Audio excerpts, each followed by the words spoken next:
প্রিয় দর্শক, আসসালামু আলাইকুম। আজ 16 ফেব্রুয়ারি 2026 রোজ সোমবার। আমি প্রতিদিনের মতো চলে আসলাম জয়পুরহাট জেলা তিলেকপুর হাট বাজার ইউটিউব চ্যানেল থেকে আজকের আলুর খবর ও আলুর দাম। প্রিয় দর্শক, আজকে তিলেকপুর হাটের আলুর কি দাম যাচ্ছে আমি জানাবো। জানার আগে কিছু কথা বলবো। ভর্তুকি হিসাবে আলু দেওয়া উচিত।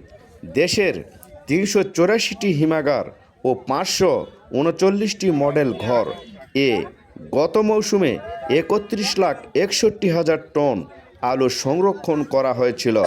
জানুয়ারির প্রথম সপ্তাহে হিমাগারগুলোতে প্রায় 1,87,000 টন আলু অবিকৃতই ছিল। ভাড়ার টাকা না উঠায় অনেক কৃষক আলু হিমাগারেই ফেলে আসেন। দেশে আলুর বার্ষিক চাহিদা প্রায় 1 কোটি টন। তবে সঠিক সংরক্ষণ ও প্রক্রিয়াজাতকরণের অভাবে মোট উৎপাদিত আলুর 15 থেকে 20% নষ্ট হয়ে যায়, যা বড় অপচয়।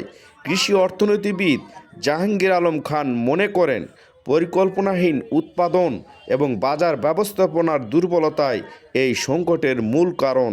তিনি বলেন, সরকার যদি উৎপাদিত আলুর অন্তত 10% কিনে সরাসরি সংরক্ষণ করত, তবে কৃষক ও ভোক্তা উভয় লাভবান হতো। এছাড়া আলু সংরক্ষণে হিমাগার ভাড়ার অর্ধেক ভর্তুকি হিসাবে দেওয়া উচিত। বিশ্বের অনেক দেশ উৎপাদিত আলুর 10% পর্যন্ত রপ্তানি করেছে উল্লেখ করে জাহাঙ্গীর আলম খান বলেন, আমরা 1%-এর অর্ধেকও রপ্তানি করতে পারছি না।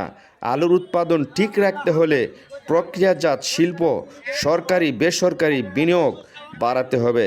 প্রিয় দর্শক, চলুন জেনে আসি আজকের তিলেকপুর হাটের আলুর কি দাম যাচ্ছে। সরাসরি জানবো আলু ব্যবসায়ীদের মুখ থেকে।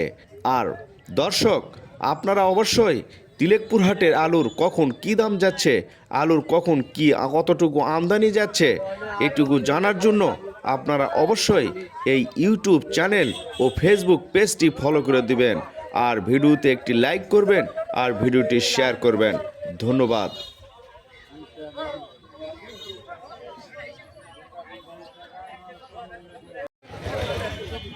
আসসালামু আলাইকুম। ওয়াসালাম কাকা, কেমন আছেন? আলহামদুলিল্লাহ ভালো আছি। আজকে তো তিলেকপুর হাটে মোটামুটি আলুর আমদানি ভালো হয়েছে। প্রচুর আলু আমদানি আল্লাহ দিলে। তাই এই যে আপনার ঠিকই দেখে বোঝা যাচ্ছে অনেক আলু। ওই এক ঠিকই দুই ঠিকই আছে। এটা আপনারা মানে কোন আড়তের আন্ডারে আলু কিনতেছেন? এটা মামুনি ভান্ডার লিটন খান, মেসার্স মামুনি ভান্ডার লিটন খানের আন্ডারে আলুগুলো কিনতেছেন। এই আলুগুলো কোথায় নিয়ে যাবেন? আলু যাবে কক্সবাজারে। কক্সবাজারে এই আলুগুলো পাঠাবেন। আজকের এই আলুর দাম কত যাচ্ছে? আলু 400 410 20। 400 থেকে 410-20। এটা কি আলু ছিল? ভুটান আলু। ভুটান আলু। হ্যাঁ। আর এমনি স্টিক আলু এগুলো কত করে স্টিক যাচ্ছে? আলু 300 350। স্টিক আলু 300 350। আর হ্যাঁ, ফাটা পাখি 320। দেশিটা? ফাটা পাখি দেশিটা হাটা ব্যাগে 500 550। 500 550 ফাটা পাখি। তাহলে আলুর দাম কমছে না বাড়ছে? ওই একই এরকমই আছে। আলুর দাম একই আছে। একই আছে। এইরকম দাম থাকলে কৃষক এবং ব্যবসায়ীদের জন্য কেমন হবে? বাবা, সেটা দয়ার আল্লাহর ইচ্ছা। ওটা দয়ার কেমন আল্লাহর এরকম ইচ্ছা। বাজার কম বেশি ওটা আল্লাহ পাকের ইচ্ছা। এতে তো মানে কৃষকদের জন্য ভালো না খারাপ? কৃষকের জন্য একটু ক্ষতি করি। কৃষকদের জন্য একটু ক্ষতি করে। হ্যাঁ। ইনশাআল্লাহ এবার আলুর দাম বেশি যাবে শেষ হ্যাঁ, পর্যন্ত। ওইদিকে আলু নাই, আল্লাহ দিলে হবে। হবে ইনশাআল্লাহ। জি, আসসালামু আলাইকুম। ওয়াসালাম কাকা, চলো ভালো থাকো। ওকে।